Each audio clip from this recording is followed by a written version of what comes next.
We'd like to introduce Lorna in the new role of the Citizens' Representative. We'd like to talk about the people who devised the role and helped to establish it, and the people who support Lorna and work alongside her.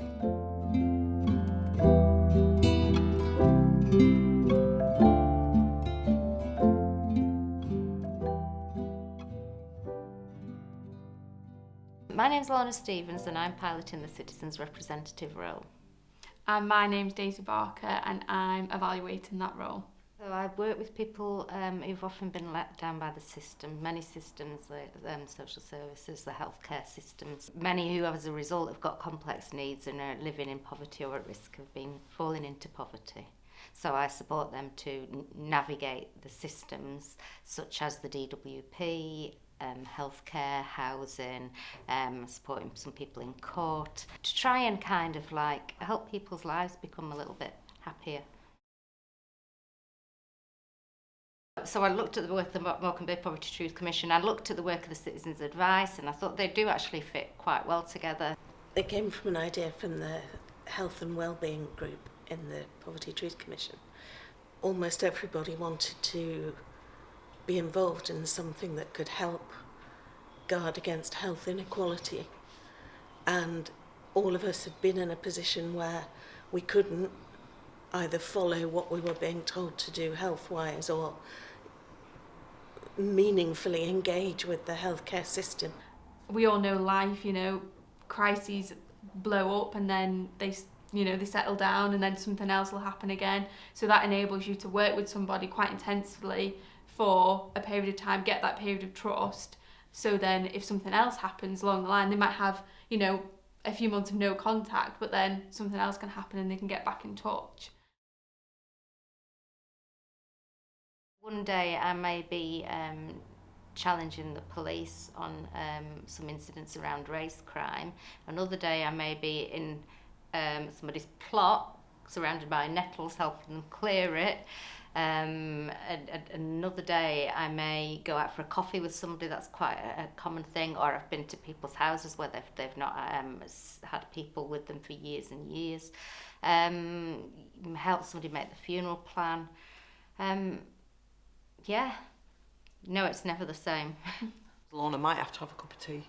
She might have to spend several hours with somebody before they even dare start to talk about what's really going on and what help they need. So, and the outcome might even be a negative. It might be that a person doesn't need to go to the council again, or they don't need to go to CAB again, or they don't need to go to their GP again for this same issue because things have been put on a more even keel. Obviously, all of Lorna's clients are people with health issues and are in poverty, and now we've sort of been tackling a pandemic and sort of some of the hidden issues that's been related to that. A lot of loneliness, a lot of isolation, hasn't there? And now we've got people who are obviously facing a cost of living crisis as well. So the needs going up, but obviously there's only one Lorna. To begin with, it's just kind of checking in with people, making sure the role was going as it was imagined in the first place by the people who were involved in the first round of the Poverty Truth Commission in Morecambe. And as time's gone on, I've become more confident in developing that role and become more known as well, and been supported by various people from different organisations around the development of the role. I don't see that that's as much of an issue now. I think for us the issue is making sure that it continues and actually expands. And as I say, more different agencies now know more about it as well. Lorna, the Citizens' Representative, she kind of came into my life by accident, but she has turned out to be the brightest gem in my networking. And the reason being is that not only can Lorna help with housing and various other issues, but she can advocate.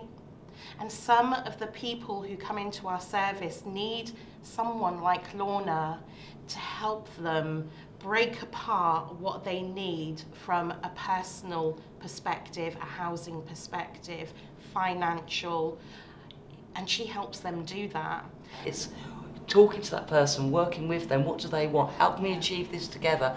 It's always empowering and it's always tailoring.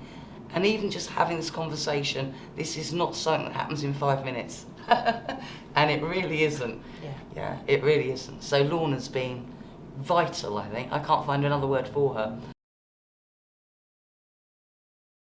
I think we need to change the culture of services. It should be led for the needs of the people, not for not to meet the criteria of the services.